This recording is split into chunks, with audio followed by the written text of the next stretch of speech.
বিসমিল্লাহির রহমানির রহিম। আমি আজকে সকল নেতৃবৃন্দ তথা সারা বাংলাদেশে এবং প্রবাসে সকল নেতৃবৃন্দ কর্মী ভাইদেরকে শুভেচ্ছা জানাচ্ছি এবং সিরাজগঞ্জ এবং বাংলাদেশের সকল অঞ্চলে তৃণমূল থেকে নিয়ে শুরু করে জেলা উপজেলা প্রত্যেকটা এলাকা, এমনকি যারা প্রবাসী তাদের পরিবার পরিজন যারা নির্যাতিত, আজকে সকলের প্রতি আমি আমার সমবেদনা জানাচ্ছি, শুভেচ্ছা জানাচ্ছি। যারা আমাদের ছেড়ে চলে গেছেন তাদের আত্মার মাগফিরাত কামনা করি, শান্তি কামনা করি। বাংলাদেশ আজকে এমন একটা জঘন্য লোকের হাতে পড়েছে, তার নাম হলো ডক্টর মোহাম্মদ ইউনূস।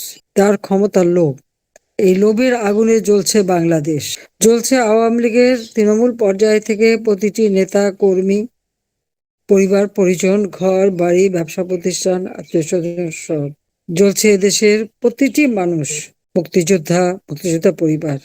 ইউনূসের মেটিকুলাস ডিজাইনের ফলে আজকে তার যে ক্ষমতা দখল, তার ফলাফলটা হচ্ছে পুলিশ, সংখ্যালঘু সম্প্রদায় অর্থাৎ হিন্দু, বৌদ্ধ, খ্রিস্টান, এমনকি আহমেদিয়া গ্রুপ থেকে শুরু করে আমাদের সুফিবাদী যারা, সেই একই সাথে মসজিদ, মন্দির, প্যাগোডা, গির্জা, এমনকি বিভিন্ন দরগা শরীফ, মাজার, কোনো কিছুই রেহাই পাচ্ছে না। মনে হয় একটা দানব এসে সবকিছু তছনছ করে দিল। এবং এই লোকটার ক্ষমতার লোভ আর অর্থ লোভ এমন পর্যায়ে যে তার কোনো কিছুতে যেন মানে তার আকাঙ্ক্ষা মোটে মেটেই না। আর তার সঙ্গে যুক্ত হয়েছে, সে কাদের উপর নির্ভর করেছে? যত জঙ্গি, সন্ত্রাসী, খুনি, যুদ্ধাপরাধী, বিএনপি, জামাত, শিবির এবং জঙ্গি সংগঠন। একটা জিনিস যদি আপনারা লক্ষ্য করে দেখেন যে বাংলাদেশে যতগুলি সন্ত্রাসী ঘটনা ঘটেছে, বিশ্বব্যাপী এই সন্ত্রাসী ঘটনায় সারা বিশ্ব অস্থিরতা ভুগছে। বাংলাদেশে কয়েকটি ঘটনা, একটা মাত্র ঘটনা ঘটেছিল হলি আর্টিজানে। এই জঙ্গিরা এই ঘটনাটা ঘটাতে পারে সক্ষম হয় আমরা সঙ্গে সঙ্গে 12 ঘন্টার মধ্যে কিন্তু তাদের আমরা নিয়ন্ত্রণ করি। বোধহয় পৃথিবীতে বাংলাদেশ একটা দৃষ্টান্ত স্থাপন করে। আজকে সেই জঙ্গিদেরকে গ্রেপ্তার করা হয়েছিল। তাছাড়া 2001 সালে বিএনপি জামাত জোট ক্ষমতা এসে জেএমবি সহ যে সমস্ত জঙ্গি সংগঠনগুলিকে তারা মদত দিয়েছিল এবং উত্থান ঘটেছিল, একই সাথে 500 জায়গায় বোমা হামলা, 63টা জেলায় বোমা হামলা, আওয়ামী লীগের নেতাদের মেয়ে টুকরো করা, পা বেঁধে ঝুলিয়ে রাখা সহ প্রকাশ্য দিবালোকে অস্ত্র নিয়ে মহড়া দেওয়া, ওগুলি বোধহয়, এবং জীবন্ত মানুষগুলিকে পুড়িয়ে পুড়িয়ে মারা, বাস, ট্রেন, রেল, লঞ্চ, কোনো কিছু বাদ দেয়নি। অগ্নিসন্ত্রাস, গাছপালা কেটে, রাস্তা কেটে এই ধরনের ধ্বংস যজ্ঞ চালিয়েছিল তারা 2001 থেকে 2006। 2013-14-তে দেখা গেল যত অগ্নিসন্ত্রাস, মানুষ খুন। 2009 আওয়ামী লীগ সরকার গঠন করতে না করতেই বিডিআরে বিদ্রোহ দেখা গেল। যখনই ক্ষমতা এসেছে, একদিকে জনগণের কল্যাণে কাজ করে যাচ্ছে, অপরদিকে এরা ধ্বংসাত্মক কার্যক্রম চালাচ্ছে। সেগুলি মোকাবেলা করে করে আমরা দেশকে এগিয়ে নিয়ে গেছি। বাংলাদেশটা উন্নয়নশীল দেশের মর্যাদা পেয়েছে, সারা বিশ্বে একটা মর্যাদা এসেছে। বাংলাদেশের মানুষ, গ্রাম পর্যায় পর্যন্ত মানুষ, তাদের অন্ন, বস্ত্র, বাসস্থান, চিকিৎসা, শিক্ষার ব্যবস্থা আমরা করতে সক্ষম হয়েছি। আর এসব ধ্বংস করে দিচ্ছে কে? মেটিকুলাস ডিজাইনের মাধ্যমে শেখ হাসিনাকে ক্ষমতা সরিয়ে ইউনূস সাহেব ক্ষমতা দখল করেছেন। আমেরিকা যে বিল ক্লিন্টনের, সেই ক্লিন্টন ফাউন্ডেশন, সেখানে দাঁড়িয়ে ইউনূস খুব গর্ব করে বলে দিল যে এই আন্দোলন, এখানে কোনো ছাত্র জনতার ব্যাপার না, এটা সবই তার মেটিকুলাস ডিজাইনের মাধ্যমে মাস্টার মাইন্ড দ্বারা সংগঠিত করা। অর্থাৎ সারা বাংলাদেশের জনগণকে যেটা ধোঁকা দিয়ে আন্দোলনের নামে সে যে একটা খেলা খেললো, মানুষকে বিভ্রান্ত করলো, করেই এই ক্ষমতার পরিবর্তন করে আজকে অত্যাচারটা কাদের উপরে? সব আওয়ামী লীগ নেতা কর্মীদের উপরে। আমার আওয়ামী লীগের নেতা কর্মীরা কি দোষটা করেছে? আর যারা রাজনীতি করে, অতীতেও আমরা দেখেছি রাজনীতি করলে সেই গ্রেপ্তার হয়। আজকে উল্লাপাড়ায় যে ঘটনাগুলি, ছোট্ট শিশু, মা, বৃদ্ধ মা, বাবা, বোন, স্ত্রী, কেউই তো রেহাই পাচ্ছে না। গতকালকে দায় মুক্তি অনুষ্ঠানে দেখলাম যে একই সাথে বাবা 80 বছর বয়স, তার গালে চড় থাপ্পড় মারা, বোন, ভাই, সকলের উপর হামলা করা, বয়স্ক মাকে অপমান করা, এমনকি ছেলেকে পায়নি মাকে কুপিয়ে মেরে ফেলে দিল জায়নামাজে নামাজ পড়া অবস্থায়, অথবা আগুন দিয়ে পুড়িয়ে দিল মা চাচিকে। এই ধরনের ঘটনা আজকে সারা বাংলাদেশে ঘটে যাচ্ছে। আজকে উল্লাপাড়ায় যখন কথা বললাম, উল্লাপাড়ায় যে অত্যাচার আর নির্যাতনের যে চিত্র, এটা মানে সহ্যের সীমা ছাড়িয়ে গেছে। আর এই চিত্র আজ এখানে শুধু না, আমি এই পর্যন্ত যত কয়টা উপজেলায় কথা বললাম, তৃণমূল মানুষের কাছ থেকে শুনলাম একই চিত্র সমস্ত বাংলাদেশ। তারা আওয়ামী লীগকে শেষ করে দেবে, আওয়ামী লীগের নাম নিশানা নাকি থাকবে না, নিশ্চিহ্ন করে দেবে। কারা বলে? অবৈধভাবে অসাংবিধানিকভাবে ক্ষমতা দখলকারী তাদেরই দোষরা। বাংলাদেশের এ পর্যন্ত যত সন্ত্রাসী ঘটনা, জঙ্গিবাদী ঘটনা, গ্রেনেড হামলা, বোমা হামলা, সে হজরত শাহজালাল মাজারে ব্রিটিশ হাইকমিশনারের উপর গ্রেনেড হামলা থেকে নিয়ে শুরু করে 21শে আগস্ট 2004 সালে বঙ্গবন্ধু এভিনিউতে গ্রেনেড হামলা, এবং একে একে আমার উপর যতবার হামলা হয়েছে, প্রত্যেকটা যারা অপরাধী এবং সেই হলি আর্টিজান নেই, যেখানে জাপানিজ, ইটালিয়ান, এমনকি শ্রীলঙ্কা, বাংলাদেশের নাগরিকদের হত্যা করা হয়েছে, সেই সমস্ত খুনিদের ছেড়ে দেওয়া হয়েছে। এমনকি বিডিআর যখন তারা বিদ্রোহ ঘোষণা করে, সেই সময় সেইটা আমরা দমন করি, একটা তদন্ত কমিটি আমরা গঠন করি। সেই তদন্ত কমিটির চেয়ারম্যান ছিল কে? আজকে ইউনূসের স্বরাষ্ট্র উপদেষ্টা মন্ত্রীর মর্যাদায় লেফটেন্যান্ট জেনারেল জাহাঙ্গীর, তারই তদন্তের ভিত্তিতে যে বিচার হয়েছিল, আসামিদের সাজা দেওয়া হয়েছিল। কিন্তু ইউনূস ক্ষমতা আসার পর সেই জাহাঙ্গীর যখন আবার স্বরাষ্ট্র মন্ত্রণালয়ের দায়িত্বে গেল, তখন সমস্ত আসামিদের ছেড়ে দিল। এখন নতুন তদন্ত করার জন্য বসালো কাকে? সেই লম্বা ফজলুর রহমান, যার অপকর্মের কারণে বাংলাদেশের সার্বভৌমত্ব প্রায় হারাতে বসেছিল। তখন তার সেই ভয়, ভীতি আর ঠ্যাংকাপুনি আমি দেখেছি, যে ভারতীয় ওখানে নাকি সাজোয়া বাহিনী এসে গেছে। এই সব কথা বলা, এবং সেখানে কি করা যায়? আমাদের ফরেন সেক্রেটারিকে 22 বার ফোন করে, সারা রাত তার ফোনে জ্বালায় ঘুমাতে পারিনি, বারবার কিছু একটা করেন, কিছু একটা করেন, নিজের দেশের মান সম্মান বাঁচাতে। তখন আমি নিজে ভারতীয় প্রাইম মিনিস্টার বাজপেয়ীজিকে ফোন করে তার কাছে সমস্ত ব্যাখ্যা দিয়ে সবকিছু করে তখন এই ফজলুর রহমান বা এদেরকে রক্ষা করেছিলাম। নইলে যে অবস্থা সে সৃষ্টি করেছিল, আমাদের বর্ডারটা সম্পূর্ণভাবে অরক্ষিত করে দিয়েছিল। আর আজকে সে হয়ে গেছে বিডিআর যে বিদ্রোহ, তার তদন্ত কমিশনের চেয়ারম্যান। বাংলাদেশে খেলার আর সীমা নেই। আর ইউনূস একটা কে সেটা আমি জানি, যদিও তার ওই মিটিমিটি কথায় আমিও ভুলেছিলাম। ভেবেছিলাম লোকটা 6,000 টাকা বেতনে গ্রামীণ ব্যাংকের এমডি পদে চাকরি পেয়েছে, যে গরিবের জন্য কল্যাণ করতে চায়। কাজী গ্রামীণ ব্যাংকে 400 কোটি টাকা, তাকে মোবাইল ফোনের ব্যবসা সবই দেওয়া হয়েছিল। এমনকি ওয়াশিংটনে ক্ষুদ্র ঋণের উপর সম্মেলন আমাকে এসে হাত পা ধরলো যাওয়ার জন্য, আমি গেলাম। সেই সব সেমিনারে বক্তৃতাও দিলাম, দিয়ে ইউনূসকে খুব হাইলাইট করতাম। তখন তো আমি জানি না যে লোকটা এত বড় শয়তান, আর তার ভিতরে এত কূট চাল, এবং লোকটা এত অর্থলোভী, স্বার্থপর। এটা হলো বাস্তবতা। আজকে সে আমাদের কাছ থেকে এত সুযোগ নিয়ে আজকে সারা বাংলাদেশটাকে জ্বালিয়ে পুড়ে ছারখার করে খাচ্ছে। দেশ বিক্রি মুচলেখা দিয়ে এসেছে। দেশটা বেচা তো সহজ নয়। এই বাংলাদেশ লাখো শহীদের রক্তের বিনিময়ে অর্জিত, একথা সে তো আর অবদান নাই। এমনকি বাংলাদেশে যতগুলি ঘটনা, বাংলাদেশে তো সে একটা পয়সাও কোনোদিন ইনভেস্টমেন্ট করে নাই, কিন্তু গরিবের রক্ত চুষে খেয়েছে। আর যত টাকা গ্রামীণ ব্যাংকের নামে এসেছে সব নয় করেছে।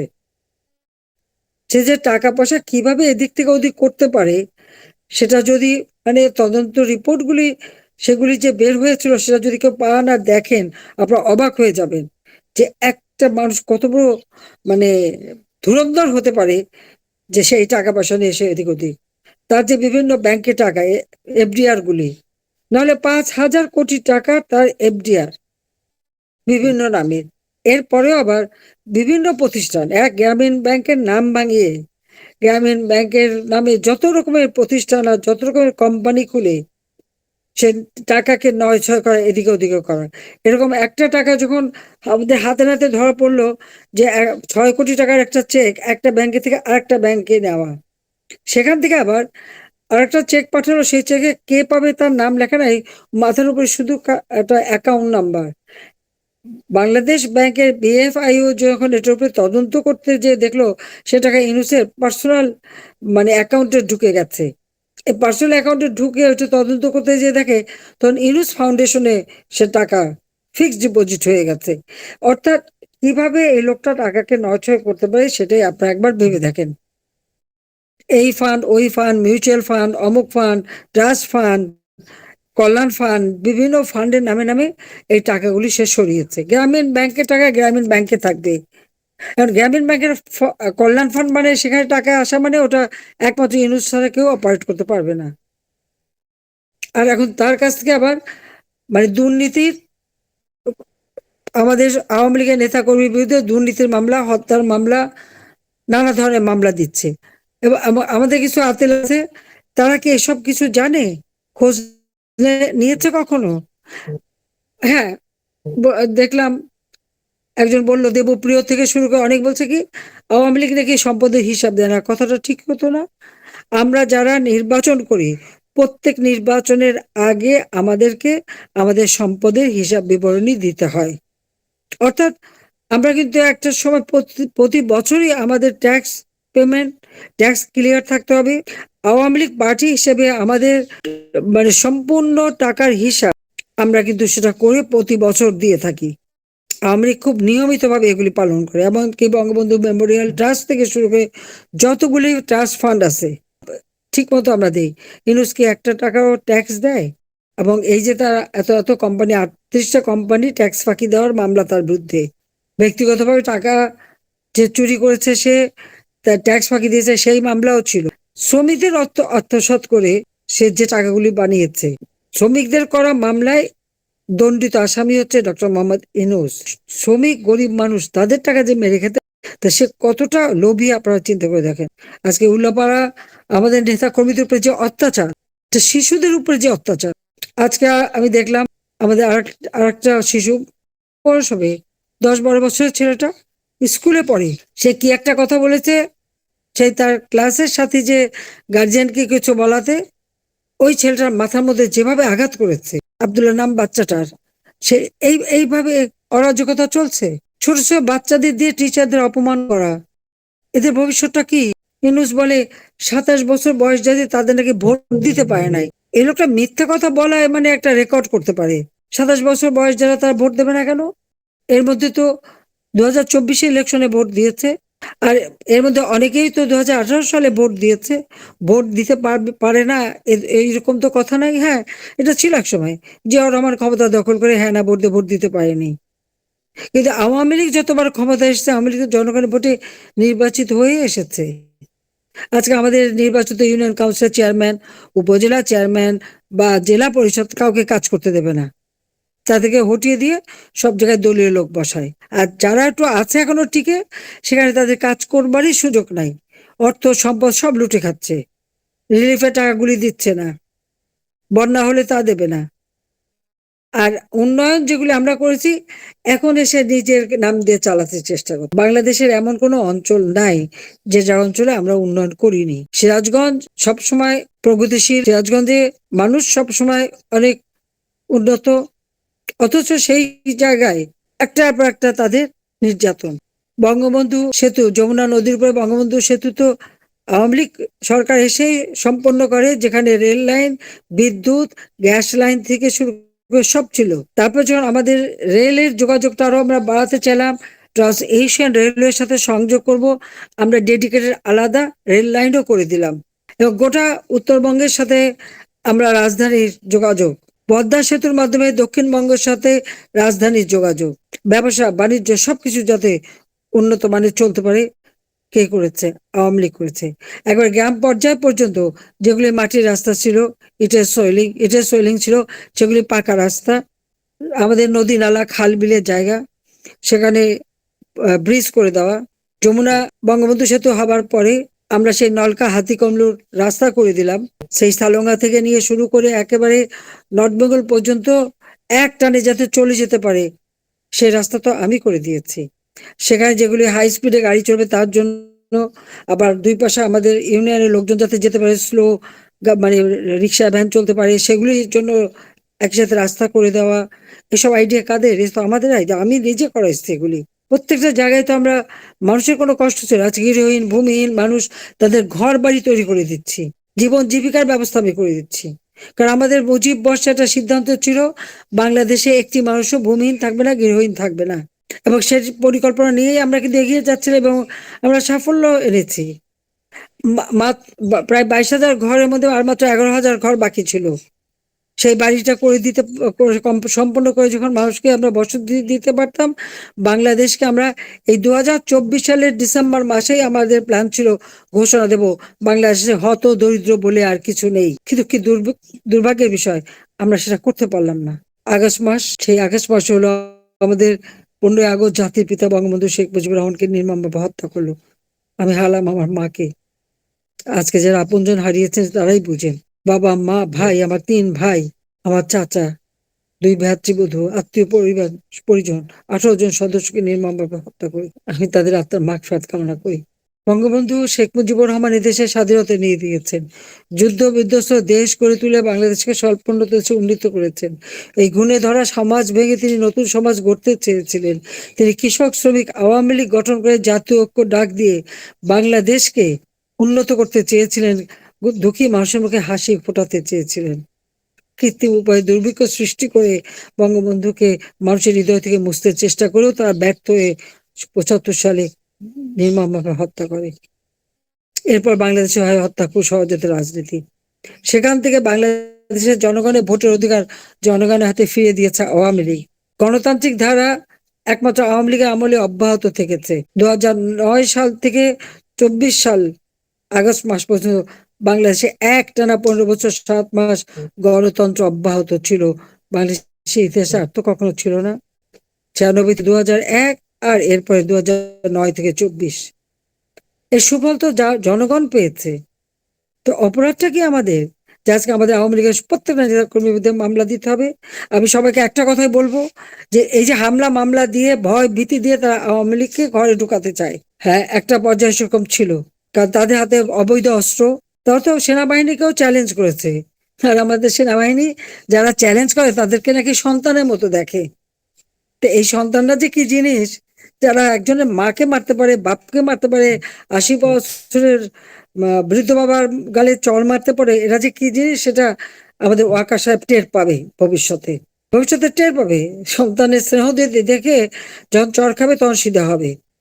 আমরা কখনো কারোর মুখোমুখি হইনি, দেশ বেসা মুচলেখা দিয়ে আসেনি। কাজে আওয়ামী লীগের প্রত্যেকটা নেতা কর্মীকে আমি বলবো, যার যার এলাকায় সকলে ঐক্যবদ্ধ হতে হবে।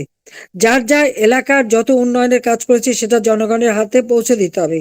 একেবারে তালিকা করে করে সব ঘরে ঘরে পৌঁছান, মানুষের কাছে যান। মানুষই আমাদের শক্তি। যে আপনাদের জন্য আমরা কি না করেছি বলেন। 15টা বছর শান্তিতে ছিলেন, ছেলে মেয়ে লেখাপড়া শেখা, চিকিৎসা সেবা মানুষের দূর করে পৌঁছে দেওয়া, সবই তো করে দিয়েছি। আজকে একটা দুঃসময় গেছে, আমি তো দেশ ছেড়ে আসতে চাইনি, আমি তো জানতামই না আমি কোথায় এসেছি। একটা চক্রান্তে পড়েছিলাম, কিন্তু আমি তো আছি বেঁচে, আমি বাপ মা ভাই বোন সবারই। আর ঘর বাড়ি যা ছিল সে ওই সুধা সদন থেকে শুরু করে বঙ্গবন্ধু স্মৃতি জাদুঘর, ওইটুকু স্মৃতি নিয়ে বেঁচেছিলাম, সেটাও পুড়িয়ে দিয়ে ভেঙে দিয়েছে।